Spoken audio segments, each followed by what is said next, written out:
Okay, so today let's talk nosebleeds. You ever get one of those? It's hmm like, bam, out of nowhere. And suddenly you're like uh, grabbing for tissues like crazy. Pretty wild, right? Yeah, they can be startling for sure. Definitely. But the good news is, most of the time, those nosebleeds, they're not serious. And Yeah. once you know a few things, you can totally handle them. No prob. So we're going to be using this guide here, all about stopping nosebleeds fast. Sounds good. But we're not just going to you know, skim the surface. We're going deep. Okay. We're going to figure out why these techniques work. I bet you'll learn some stuff you didn't know. I'm sure I will. I bet. It's interesting how much we just react to nosebleeds based on instinct or like what we've always heard. But if you really look at like the science behind it, it can totally change how you approach Oh, them. for sure. Like, remember that old cartoon where the character gets a nosebleed and they lean way back? Oh, yeah. I always thought that was so funny. It is funny. But I bet a lot of people think that's what you're supposed to do. Yeah. Unfortunately, that's like one of the biggest misconceptions. Lying down when you have a nosebleed, it actually works against you. When you think about it, you're sending all of that blood down your throat. Not only is that kind of gross, but it can actually be dangerous too. You could choke or accidentally swallow a bunch of blood. Yeah, okay, so no leaning back. Got it. Yeah. So what are you supposed to do when you get a nosebleed? First thing is sit up straight and lean forward a little. Just that simple change in posture. It lets the blood drain out naturally, and that way you avoid any problems. Okay, so keep it flowing out, not in. But how do you actually, make the bleeding stop? I feel like everyone's always heard about pinching your nose. Is Yeah. that, the trick? It is, and it's really effective. Yeah. But it's not just like squeezing your nose shut randomly. The key is to use your thumb and index finger and press gently but firmly on the softer part of your nose, right below the bony bridge. Hold it there for like 5 or 10 minutes. Okay, And whatever you do, don't peek. gotcha. So keep the pressure on. But why does that work? Is it kind of like plugging up a leaky faucet? It's a little more sophisticated than that.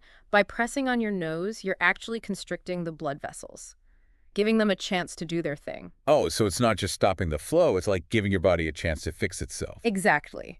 Pinching helps promote clotting, which is how your body naturally stops bleeding. Wow, that's really cool. It's like a built-in first aid kit. Okay, so pinching, that makes sense. What about cold compresses? Yeah. My grandma used to swear by holding a cold spoon on my nose. A cold spoon. Yeah. Does that actually do anything? And if so, how? Your grandma was onto something. Cold temperatures, they constrict blood vessels. It's the same reason you ice a swollen injury. Oh. So putting a cold compress on the bridge of your nose or even the back of your neck, it can help reduce blood flow to the area. So it's like slamming on the brakes. Yeah, exactly. Just make sure to wrap that ice pack or cold spoon in a cloth. You don't want to give yourself frostbite. Right, safety first, always. So Right. we've got pinching, we've got cold. What about blowing your nose? Seems like that would help clear things out. That's where things get a little tricky. It might feel tempting, but blowing your nose after a nosebleed is a big no-no. Remember how we were talking about that clot that forms? Yeah. Blowing your nose could dislodge it. You'd undo all that good work and might even start the bleeding again. Oh, wow. So it's like hitting the reset button. So how long are you not supposed to blow your nose for? The best thing to do is avoid blowing your nose for at least 12 hours after the bleeding stops. If you absolutely have to clear your nose, you can try sniffing gently. But definitely no forceful blowing. Okay, I'll remember that.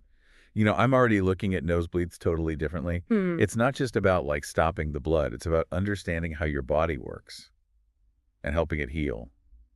We've talked about how to stop a nosebleed once it starts, but what about preventing them in the first place? Like, what causes nosebleeds?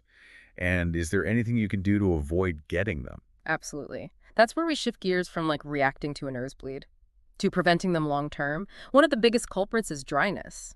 You know those delicate tissues lining your nose? Yeah. They need moisture to stay healthy. When they dry out, they get fragile and crack, and that's when you get nosebleeds.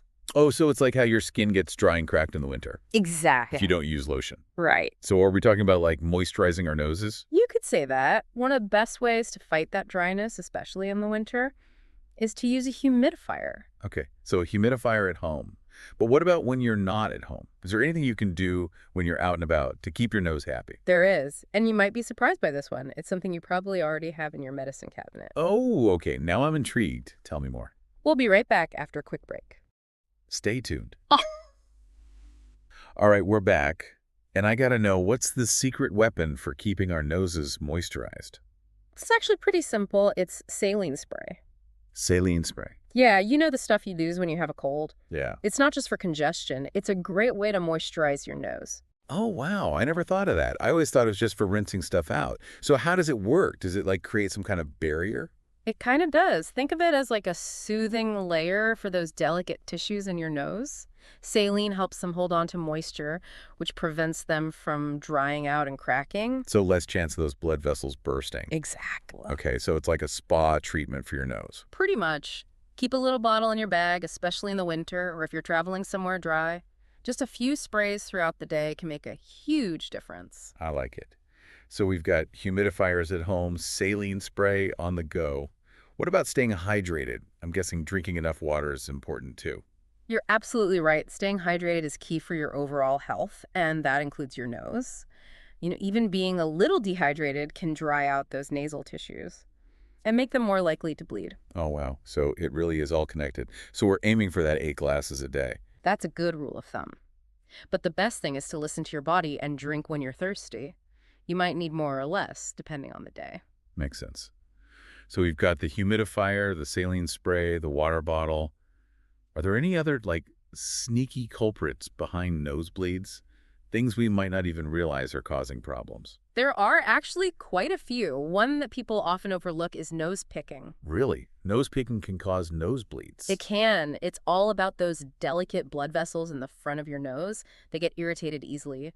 And if you're always picking or rubbing your nose, you're more likely to damage them and cause bleeding.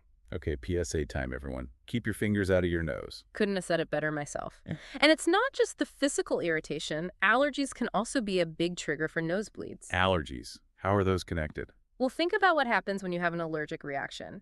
Your nose gets all inflamed and irritated, right? Yeah. That inflammation makes the tissues in your nose more fragile and prone to bleeding. So taking allergy medicine like antihistamines or nasal sprays, it's not just about feeling better.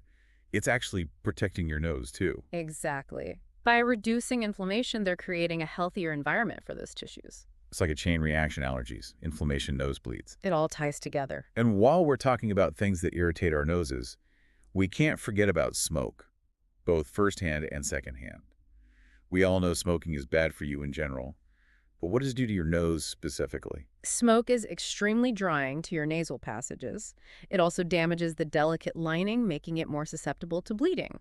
So quitting smoking is like giving your nose a chance to breathe again. Exactly. And if you're around secondhand smoke, try to minimize your exposure as much as possible. It's amazing how many things can affect our noses. We've covered so much already, from stopping a nosebleed in its tracks to preventing them in the first place. But is there anything else we should know? Are some people just more prone to nosebleeds than others? There are a few things that can increase your risk. Like we mentioned before, kids are more likely to get nosebleeds because they tend to pick their noses more. Yeah, kids will be kids. What about adults? Are there any warning signs we should look out for? Older adults are also at higher risk. As you age, the lining of your nose can thin out. So it's important to take care of our noses as we get older. Are there any other risk factors? Certain medications, like blood thinners, can make you more prone to nosebleeds. If you're on any medications, it's always a good idea to talk to your doctor about possible side effects. Good point. So we've got kids, older adults, medications. What about everyone in between? Are there any everyday habits we can adopt to protect our noses? Definitely. One of the simplest things you can do is be gentle when you blow your nose. Okay, so we talked about not blowing your nose after a nosebleed, but it sounds like this is good advice even when you're not bleeding. Absolutely. Think of those blood vessels in your nose as being very delicate. Blowing your nose too hard can put a lot of pressure on them, and that can make them more likely to rupture. So just be nice to your nose. Exactly. And here's another tip, especially if you tend to get dry nose. Putting a little bit of petroleum jelly or a saline-based nasal gel inside your nostrils can help. Like a moisturizer. Yeah, it creates a protective barrier. So we've got our humidifiers, our water bottles, our allergy meds, our saline spray, and now petroleum jelly. We're like walk and talk and nosebleed prevention machines. Is there anything else? Well, there's one more thing we haven't talked about yet, and I think it's really fascinating. It's about understanding why nosebleeds happen in the first place. And it all starts with a little anatomy lesson. Okay, I'm all ears. Bring on the science. Well, let's dive in. Okay, so back again and ready for that anatomy lesson. All right. And I was like fascinated by how our bodies work, and the nose is like so complex. What are we going to learn today? Well, you might be surprised to know that there's this specific spot in your nose that's super prone to nosebleeds. It's called Kisselbach's plexus. Kieselbach's Yep, plexus. and it's located in the front part of the nasal septum. Okay, let me make sure I got this straight. The nasal septum, that's the wall that separates your nostrils, right? That's right. Okay. And right at the front of that wall, there's this network of delicate blood vessels. That's Kisselbach's plexus. Okay, so picture it like a little web of blood vessels right there at the entrance of your nose. And this spot is like extra sensitive to bleeding. Exactly. Those blood vessels are really close to the surface, and the lining of the nose is super thin in that area. So any dryness, irritation, even a little bump, it can cause those vessels to break. So it's like the Achilles heel of your nose. That's why most nosebleeds seem to come from the front, not deeper inside. Exactly. Knowing about Kisselbach's plexus helps us understand why those preventative measures are so important. Oh yeah, like humidifiers and saline spray and being gentle when you blow your nose. Exactly. It's all about protecting that vulnerable area. Think of it like this. If you have a delicate flower growing in your garden, you're going to be super careful around it, right? Yes. Same thing with your nose. We're like nose gardeners. I like that. It's about understanding not just what to do, but why. Totally. So since this area is so sensitive, are there any extra tips for protecting it? Well, we've covered the basics, but one thing I want to emphasize is being mindful of your medications. Certain meds, like blood thinners, can increase your risk of bleeding, including nosebleeds. So if you're on any medication, talk to your doctor about possible side effects and whether there are any adjustments you can make. Makes sense. Always good to chat with your doctor. Absolutely. And even if you're not on blood thinners, there are still things you can do. Like Yeah. we talked about before, nose picking is a big no-no. Right. Hands off the nose. Exactly. And be gentle when you blow your nose. It really makes a difference in the long run. Okay, so we've covered like what to do, why to do it, and even some surprising risk factors. Is there anything else we should keep in mind about nosebleeds? Like when should we be concerned and see a doctor? Most nosebleeds are totally fine. You can handle them at home with the things we talked about. But there are a couple red flags to watch out for. If a nosebleed lasts for more than 20 minutes, even with pressure, or if you're getting nosebleeds all the time, it's a good idea to see a doctor. Okay, so like nonstop bleeding or constant nosebleeds, that's when it's time to get things checked out. Right. There might be something else going on, like high blood pressure or a blood disorder, even a structural problem with your nose. Wow. So nosebleeds can be more than just annoying. They can be like a warning sign from your body. Exactly. Your body is always trying to communicate with you. It's important to listen. This has been so insightful. I feel like I know everything about nosebleeds now. Glad to hear it. Before we wrap up, I want to leave our listeners with one last thought. We've talked a lot about how to deal with nosebleeds, but let's take a second to appreciate our noses. They're pretty awesome. They are. I mean, think about it. Our noses are always working hard, filtering the air we breathe, protecting us from stuff. They let us smell all the amazing smells in the world. And they even help us taste our food. You're right. Our noses are pretty incredible. They are. We should take good care of them. Absolutely. So next time you use that saline spray or turn on your humidifier, remember, you're not just preventing a nosebleed, you're taking care of your amazing nose. Love it. I think we all have a newfound respect for our noses now.